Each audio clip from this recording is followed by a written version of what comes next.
So let's start with the basics of this Ohio purge policy. Purge is kind of one of those icky words like moist, but in this case, it means something very specific. Help us understand what Ohio was doing and why the policy that they had on the books got struck down by the appeals court. Sure. Purge, it's an icky word and it's an icky thing. It has been a really troubling tactic in our democracy that continues to rear its ugly head, even in modern practice, since 2000, when tens of thousands of eligible voters in Florida were famously struck from the rolls improperly, obviously having a major impact, therefore, on the outcome of the election in that state. So fast forward 17 years later, we are still encountering illegal purging. So purging is when a state is improperly removing eligible voters' names from their voter registration rolls.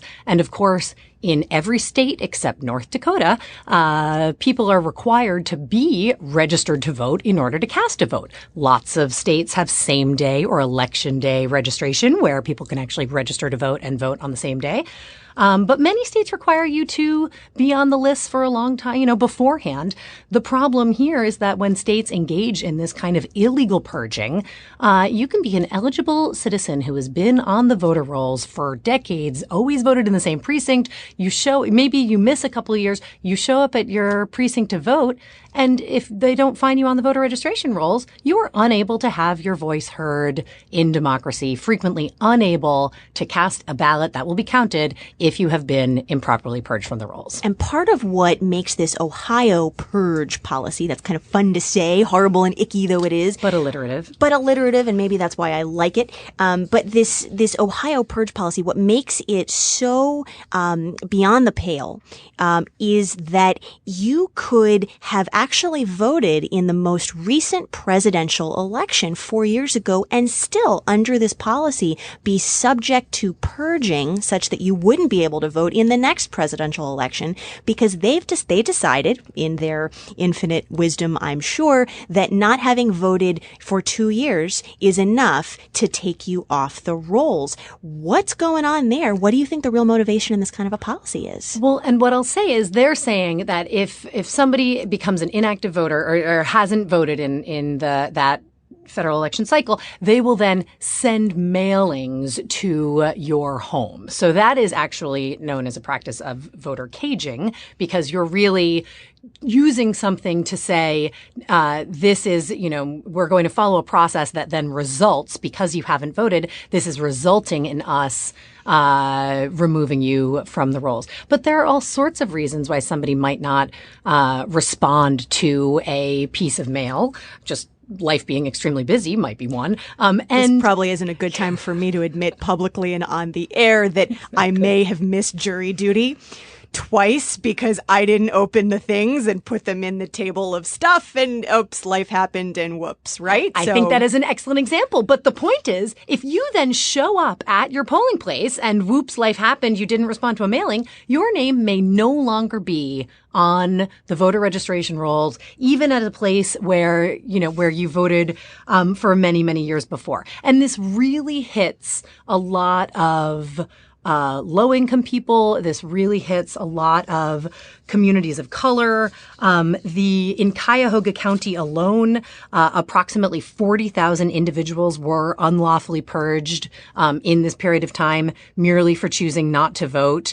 A disproportionate number of those folks were coming from low-income neighborhoods and communities of color. So the point is, it is both a, tragedy for democracy for any individual voter who is an eligible American citizen who has also done their job to get themselves registered through these processes. Registered, by the way, to exercise a constitutional right. That's exactly right. So registered to vote, have their voice heard. But then it also really impacts the shape of the electorate. So when certain populations are caged and then purged, when states engage in improper data matching, for example, where they're just using bad data sets or they're not being very careful, that could really impact, for example, the Latino community, with a lot of similar names.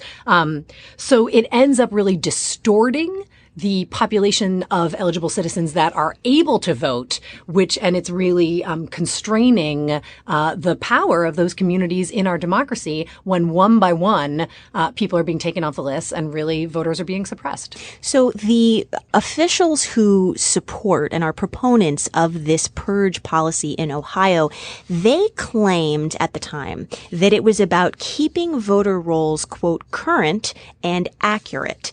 Is that a fair characterization? Is there actually truth to that, or is it more like truthiness? I would say the latter. The point is that there are a lot of legitimate list maintenance techniques, is the lingo. And you bring up a very good point, or one that I hadn't quite made clearly, which is I've mentioned these are illegal purges. It's because there's a law against doing exactly what Ohio was actually doing. And that is also what the Sixth Circuit, as you said, Court of Appeals, did when they upheld the plaintiff's challenge to this case. And they even went so far as to retroactively say before the 2016 elections, Ohio, you have improperly taken the names of American citizens off your rolls. Ohio, by the way, had also ended the period when they allowed same-day registration, but that's another voter suppression conversation. But a very related one. But a very important one, right? If you no longer have the ability to register to vote on the day you're trying to go vote, it's even more important that you haven't been improperly removed from the voter registration rolls previously. So those are the National Voter Registration Act prohibits removing voters from rolls simply because they haven't voted previously. Here, there are, however, the NVRA, National Voter Registration Act, does set out processes that are allowed to clean the rolls, to make sure that the rolls are up to date. And some of the best ways that exist to do that, are really within our reach. There's something called ERIC, which allows a program that the states run themselves that is based on very good data, where they can just share information across state lines about who has moved in and out of the state.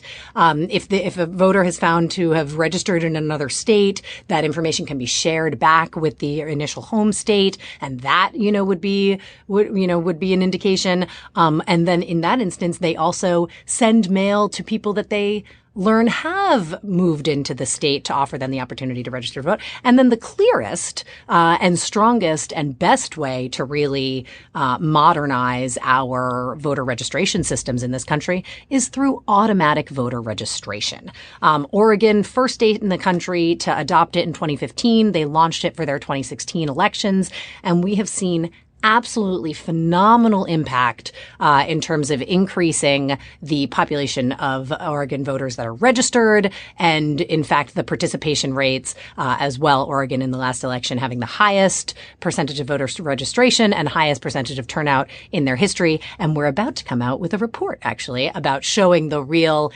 geographic and demographic impact of AVR. So automatic voter registration, if you have told the state that you have moved through, for example, a transaction at the driver's license agency, that information would be transferred to the Department of Elections, who would update your address on your registration. So there are ways to do it that protect our fundamental rights to participate in self-government. That's not what Ohio is doing. Ohio is improperly preventing people from exercising their rights.